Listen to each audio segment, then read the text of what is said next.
RCT या root canal treatment करवाने की कितनी कॉस्ट आती है? Hi, myself doctor Rajesh Malik from city dent हाँसी।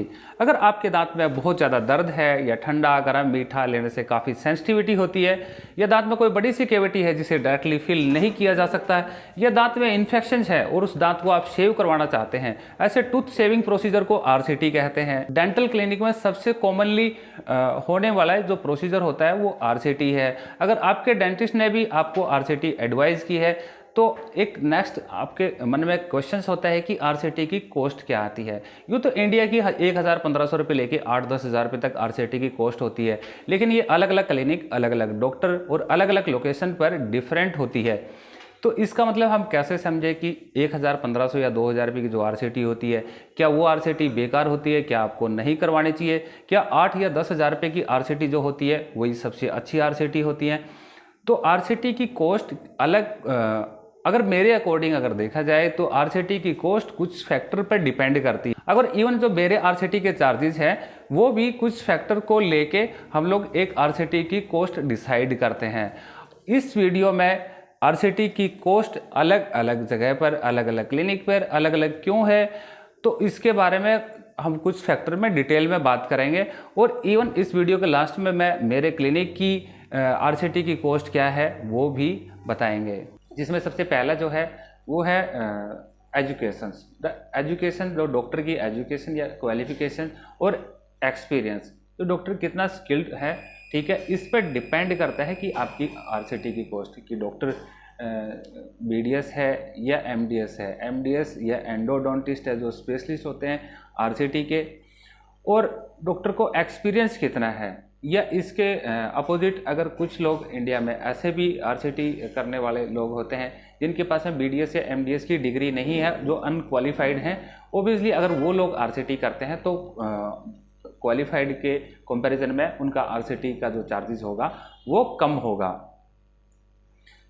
अब सेकंड नंबर पे बात करते हैं हम लोग टेक्निक या इंस्ट्रूमेंट की, कि रूट कैनाल ट्रीटमेंट में जैसे पुराने ज़माने में हम लोग आरसीटी करते थे जो सिर्फ हैंड से ही या हैंड फाइल से आरसीटी की जाती थी, जिसमें बहुत ज़्यादा इंस्ट्रूमेंट की ज़रूरत नहीं होती थी। आज के टाइम पर भी हैंड से आरसीटी होती है। ओबियसली अगर हैंड से आरसीटी होगी तो उसका चार्जेस कम होगा। उसके बाद में अगर रोटरी एंडोमोटर या पैक्स लोकेटर और आरबीजी, और अगर इन चीज़ों को यूज़ करके अगर रोटरी एंडोमोटर से अगर आज के टाइम पर जैसे आरसीटी होती है तो वो आरसीटी पहले के टाइम की बजाय वो काफ़ी इजी है और जल्दी आरसीटी हो जाती है। तो ये रोटरी या एंडोमोटर की जो आरसीटी होगी वो हैंड के कंपैरिजन में थोड़ी सी महंगी होगी। और इसके अलावा अगर जैसे डेंटिस्ट अगर अंडर लूप के अंदर अगर मान लिया आपका रूट कैनाल ट्रीटमेंट करता है तो लूप की एक और डॉक्टर को कॉस्ट बढ़ जाती है।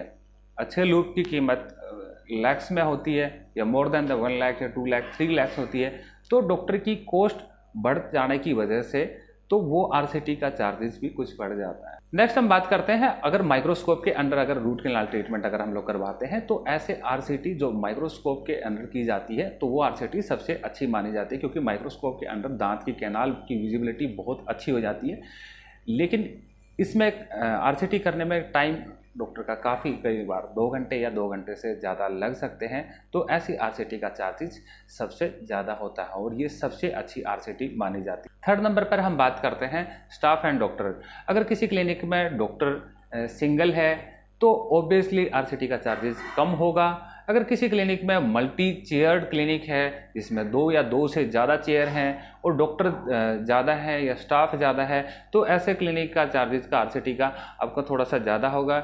जिसमें क्या होता है कि आपका रूट कैनाल ट्रीटमेंट का प्रोसीजर बिल्कुल ईजी हो जाता है, क्योंकि डेंटिस्ट्री सिंगल हैंड नहीं होती, उसके अंदर कम से कम हम ये माना जाता है कि एक ऑपरेटरी के अंदर जब आरसीटी की जाती है, जब पेशेंट का हम लोग ट्रीट करते हैं, तो एक डॉक्टर के साथ में कम से कम एक असिस्टेंट या 2 असिस्टेंट अगर होते हैं तो वो उनका काम करने का तरीका बहुत ही इजी और स्मूथ हो जाता है और जल्दी हो जाता है।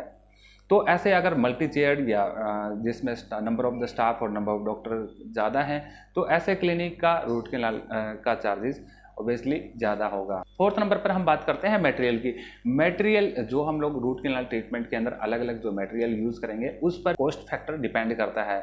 जैसे अगर आरसीटी हमने रबर डैम के अंदर की है या विदाउट रबर डैम के अंदर करी है, जो सीलर है हम लोग कौन सा यूज़ करते हैं, ऑब्जर्वेशन टेक्निक कौन सी है, और उसके बाद में हमारा जो बीएमपी की परसेंटेज की फाइल की कितना परसेंटेज पे हम लोग बीएमपी किए हैं, और आरसीटी के बाद में जो केविटी के अंदर फिलिंग कौन सी करी है, एक नॉर्मल जीआईसी फिलिंग करी है या फिर एक कोई प्रीमियम कॉम्पोजिट रेस्टोरेशन करी है। तो इन फैक्टर्स पर भी डिपेंड करता है कि आपकी आरसीटी की कॉस्ट कम या ज़्यादा हो सकती है। फिफ्थ नंबर पर हम लोग आरसीटी का जो कॉस्ट है वो वेरीज करती है लोकेशन की, क्योंकि लोकेशन अगर आप किसी अच्छे शहर या किसी पॉश एरिया में अगर रूट कैनाल ट्रीटमेंट करवाते हैं तो ओबियसली चार्जेस ज़्यादा होंगे एज़ कम्पेयर टू अगर किसी गांव या छोटे कस्बे में अगर आरसीटी करवाते हैं तो वहाँ के चार्जेस कम होंगे। ये तो कुछ एक फैक्टर जिसमें क्या है कि आरसीटी के अलग अलग क्लिनिक में अलग अलग वेरी करती है। अगर हम बात करें कि हमारे क्लिनिक की रूट कैनाल ट्रीटमेंट का चार्जेस क्या होता है, तो हमारे नॉर्मली चार्जेस होते हैं